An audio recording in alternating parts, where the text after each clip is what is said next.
Sanibonani molweni inde namkele kwezaseTV ngesiXhosa. Bamthathile ke guys uVusi abazali bamfaka kwi-study ke apho afike khona efuna impendulo evutha kube ngathiwa khawuhlale phansi. Vusi wathi no, ndifuna ukwazi uba mna nenkosikazi yam yonke le nto isibeka phi njengangoku, ndifuna ukwazi yonke loo nto leyo. Esithi futhi iyayenza yazi sense njengangoku yonke le nto because kaloku kudala wabona uba uhleli yena ekhusha inyumbazane apha, uthando lukayise akalwazi. Kube ngathiwa Vusi khawuhlale phantsi, hayi wathi no andizukwazi. Wabe sithi wena mama undijongile undibukele ndihlukumezeka kule ndlu uthule. Khange afune nokutsho ke uba uyive ngabani ke xa sembuza uphetheni uba uyive ngabani yonke le nto. Unjengaye wothuswa lokuba ke athi ubehlukumezeka ethi ingxaki yakhe ungumama's boy too much. uVusi uthe ke hayi maybe ndifuze utata ondizalayo. Wabe setshilo ke unjengaye uba utata okuzalayo ndim, wena uzalwa ndim. Akukubi ke ngelo xesha ke guys kuphetheni. uVusi ke akabhilivi ukuba unjengaye uthi ungutatakhe. Abe setshilo unjengaye uba yes wena ungunyana wam, wena nowenzeni ngabam. Aqhale amehlo ke ngokugcina ke ngoba kaloku nguye umntu ebeze nayo yonke le nto engekho sho ngayo. uVusi abuze uba ukwenza yena. unjengaye avela ajika ajonge kuphetheni osecimele ngathi angasikhihla esikamsile kwisikhalo esi okanye athi vuleka mhlaba ndingene, akazi nokuba makathini, khange atsho nelimdaka. Phofu ukwenza yena ngapha ufowunelwa nguwenzeni umxelela ngoVusi ongengoDlamini, emcela ukuba abuye azothetha noVusi nje mhlawumbi nguye ozomenza abe rayithi. Hayi ke nokwenza kwabe sefowunela ke umntu wakhe kuSibongile. uSibongile lo be-excited ke ngokufowunelwa yindoda yakhe. Uthe xa ebamba ifowuni wathi magaduzela myeni wam. Ukwenzeka uthi lelona lizwi endirhalela ukuliva njengangoku eli, kodwa ke ndisanduva iindaba ezingekho rayithi zoba uVusi akazalwa ngunjengaye. Othuke ke uSibongile ethi ke hayi yithi uyajoka wena. Ukwenza abe setshilo into yoba hayi ndicela uxolo wethu ngokuthwalisa iindaba zasekhaya. uSibongile abe sempha amazwi amomelisayo ethi ke uVusi yibrother yakho, nam ndinazo ii-siblings apha azizalwa ngutato. Wabe sizela ke uVusi ke ngoba inoba kunjani ke sinjani istress anaso njengangoku.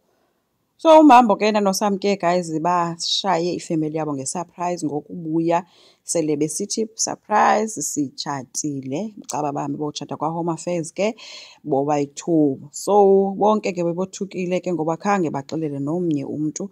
uNtombela uthi akho nenye inkomo ekhutshiweyo kuyo yonke le nto. Wabesithi ke uSamke no usazoyikhupha. Ebesithi ke uNtombela usukumthethelela uVuma wena. uSangweni yena uthe yho ibiyintoni kanti beniyileqa ingaka abafuneka niyotshata okanye niqonde into yoba andinakohlulwa ngumntana uSibongile.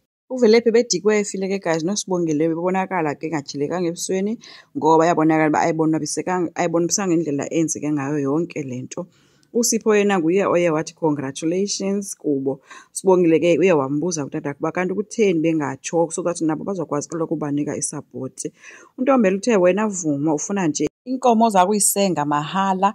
uVelephi naye ngapha watsho kolwakho uluva into yoba hayi noko uyothusa into yeni because kaloku umama usandokungcwatywa njengangoku kodwa sowuleqe ukuyotshata. uVuma ke uthe ke uyacela futhi ngoba bebengazanga apha ngozocela ii-advices, bebezobaxelela and badala bona mabangabe bababuza into ezininzi. Phofu ke guys uSamke ushaye uVuma ngebhombu because kuthe eseshop yakhe kwafika umntana wentombazana ophethe ii-bags osekhulile nje athi yindodakazi yakhe ngumntanakhe.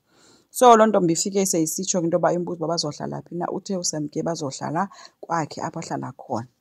So wabesithi kodwa ke into endisazodila nayo njengamagundwane amabini kusafuneka ndiwafumigeyithile azalwa nguDeliwe. Caba ke ngumntana ancokolayo naye ke azazi iindaba zikanina lo.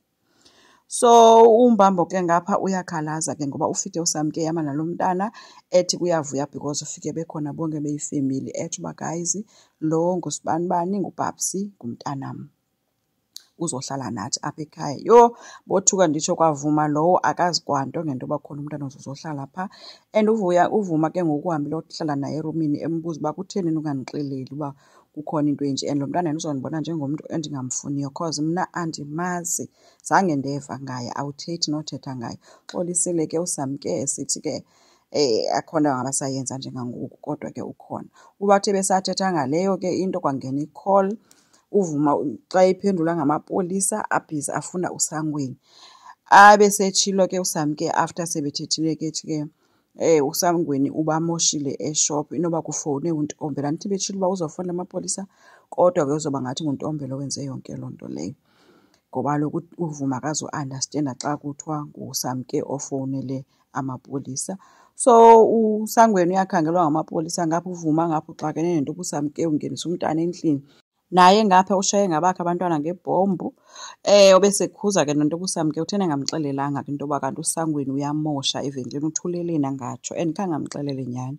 So uye ke uSamke wafowunela kubhuti wakhe ke uNtombela emxelela into yoba ucela amkhave kuyo yonke le nto and uyabulela ngoba ke emsapota njengebrother yakhe kuyo yonke le nto yokuba kuzobanjwa lo mntana uba uyaba. Kodwa kuthe cela nje abambelele ibe nguye so that uSangweni azofunda isifundo. Njengesiqhelo ke unjengaye ugijimele kuNomfundo ke apho uyomxelela ukuba udicide into yoba uyamdivosa uPhetheni and yena ujonge kwi-future ngoba i-future yakhe uyijonge ukuba uzoba noNomfundo, ufuna ukutshata uNomfundo aphume kuPhetheni. So uNomfundo ebekhuza into yoba hayibo wena awufuni wena kulungisa umtshato wakho, wathi omnye no.